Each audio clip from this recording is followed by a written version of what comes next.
We shall be discussing the biblical license for man to mistreat animals in our next lecture on atheist ethics. Schopenhauer combined deep insights into the human condition with a consummate literary talent. He is a philosopher almost alone since Locke in his influence on great writers and thinkers. The list of his influence is long. Tolstoy and Turgenev, one a theist, the other an atheist. Proust and Zola, Thomas Mann, Hardy, Conrad, Maupassant, Chekhov, Malm, and Borges. Karl Popper, the philosopher, was influenced by him. Nietzsche said that it was the reading of Schopenhauer that turned him into a philosopher. And even the great 20th century Wittgenstein began his philosophizing from a starting point provided by Schopenhauer.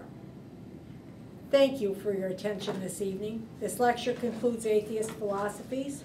We covered some of my favorite philosophers and thinking, and I hope you had as good a time as I. Thank you. Okay. Excellent. I can see Norm has been taking copious notes. Excellent. I have some questions about existentialism. First of all, what is existentialism's relationship to atheism? Well, I think the fact that atheism sees, that existentialism sees the world as empty, that we've killed God. The atheist existentialists.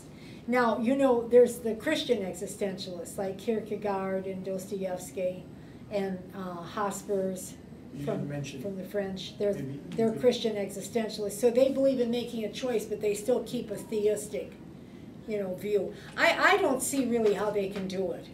Frankly, I haven't studied them enough to really understand the movement of their thinking or the logic of their thinking. But the very fact that we see a void, that the universe is meaningless, and the man demands meaning, seems to me to be very, very conjoined with atheism. You don't see it that way? No, I do. Oh, okay. I do. I'm shaking my head because okay. It seems like it would be a stretch to say that you could be a Christian existentialist. Yeah. But this also goes to what is then the definition of existentialism? Is it simply ontology? Yeah. Or is it more than that? Is it something beyond just a study of being? Well, it's a sense that you can only create being, essence, by making choices that you create yourself. Remember, most of them say that you're not born with any essential, being, ontology. You're just kind of thrown there, like Heidegger says, or as Sartre says, So you create the human being as you grow and make choices. Now, of course, as de Beauvoir pointed out, they didn't take into account childhood and the lack of freedom that a child has, and that the developmental stages of children. So, I mean, there's lacks in the philosophy and errors. And also, of course, as we know now, we don't have as much free will as we thought we did. And that's a difficulty, at least according to neurological, experiments and what have you. But most thinkers now that have resonance for me are like Dennett, that believe in compatibilism, that you can have, determinism somewhat, and, you can also have free will. Are you going to look at that in the future in Yeah, any of your lectures? Yeah, I am. I have it in AtheistScholar.org, and I plan to expand that, because I'm trying to study it right now. Is existentialism a complete philosophy in the sense of earlier philosophies, or is it really just a framework in which to add one's beliefs, to collect one's beliefs?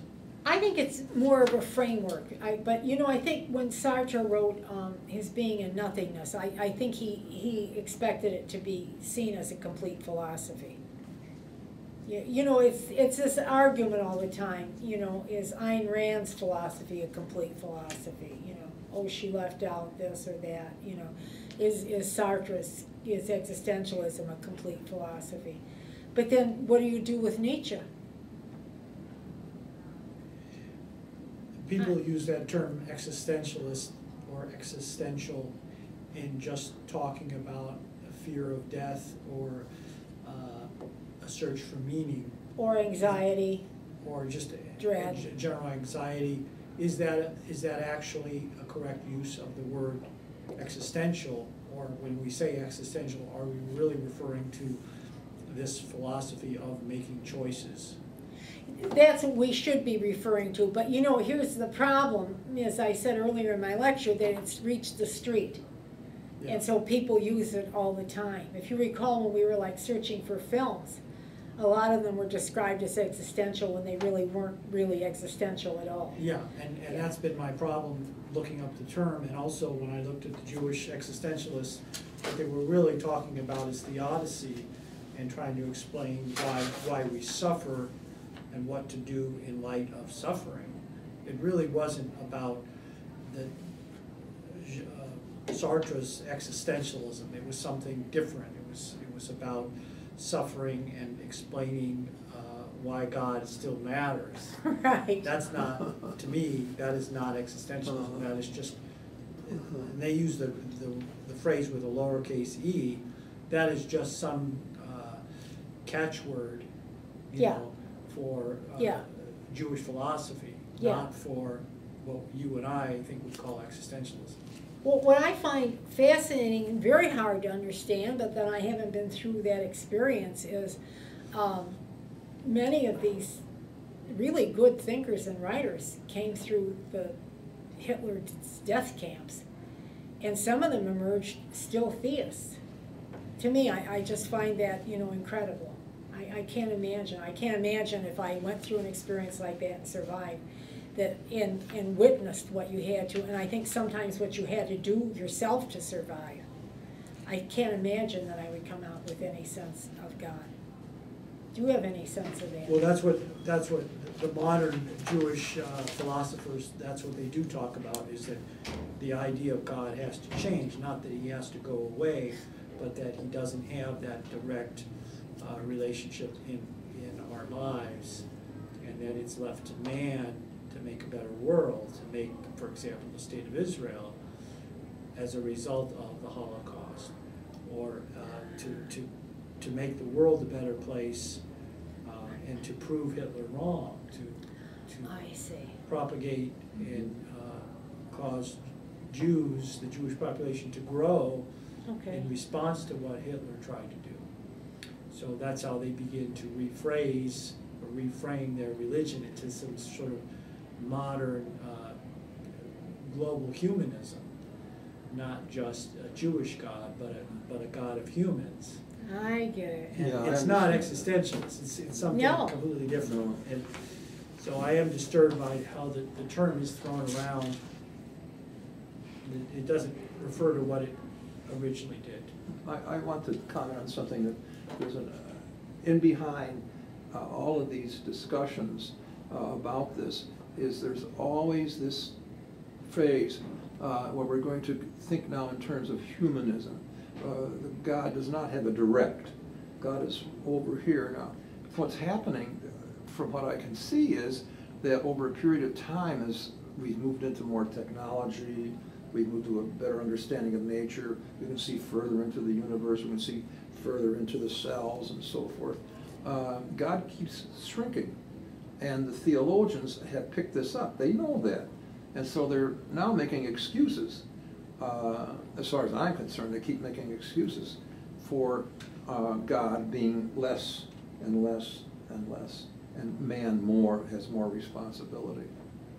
Yes. Yeah. It's he is only of the unknown. But they don't say that. They don't come right Yeah. out and say that. But that's what they're saying.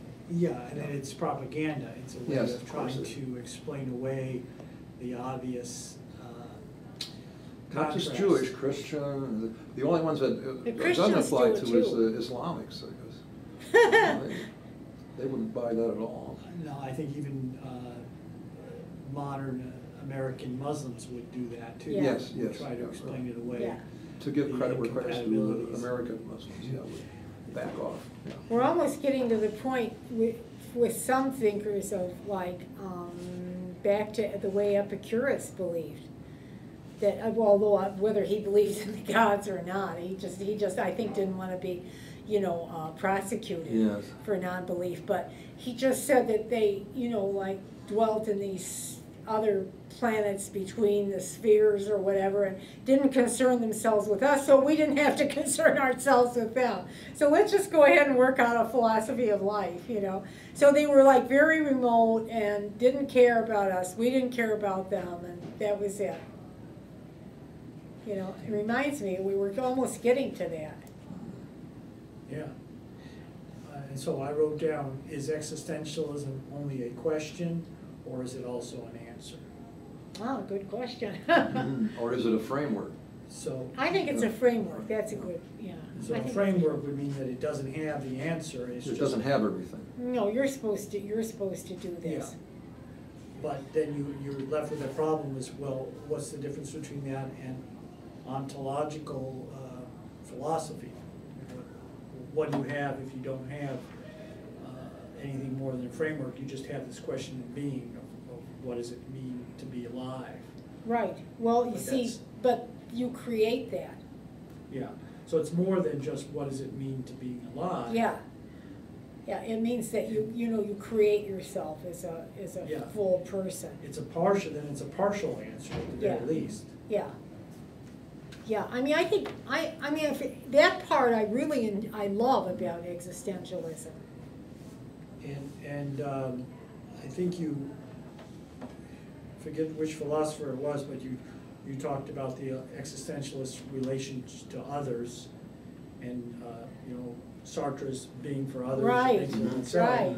And so you could maybe reframe existentialism as it's the relationship to oneself Yes, that is of concern. Yes. That the other people are certainly around that, Yeah. but they're not the primary concern.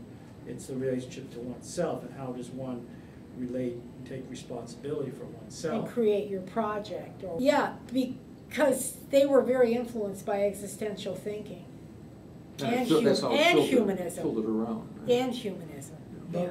But why did this emerge only in the 19th century? What was it about the 19th century, the 20th century that caused this framework to come together? I mean, I you could have think- thought about this in the Middle Ages. Well, they can't. That's a big question. See, actually, when I do atheist history, we'll be into that. Which is coming up. Yeah, that's coming up too. When we get back and from the Reason Round, we'll be covering it in April then. Yeah. There's a lot of thinkers, and there's a famous French thinker who you'll hear my lecture, who propagated the idea, and we're not sure if it's true or not, that people couldn't think their way into absolutely no God. They could disbelieve certain area, like virgin birth. Oh, yeah. Yeah, this that's is right. really important because Yeah. this was almost like a fact. And they said that until about the Enlightenment, that men couldn't think about, the fact of there being absolutely no God. And that's, Enlightenment, they started to think about science and what have you. So, Marlowe, the writer of Faust, he was a contemporary of Shakespeare. When I was at a lecture, I asked the lady professor, and she didn't feel that Marlowe was a true atheist.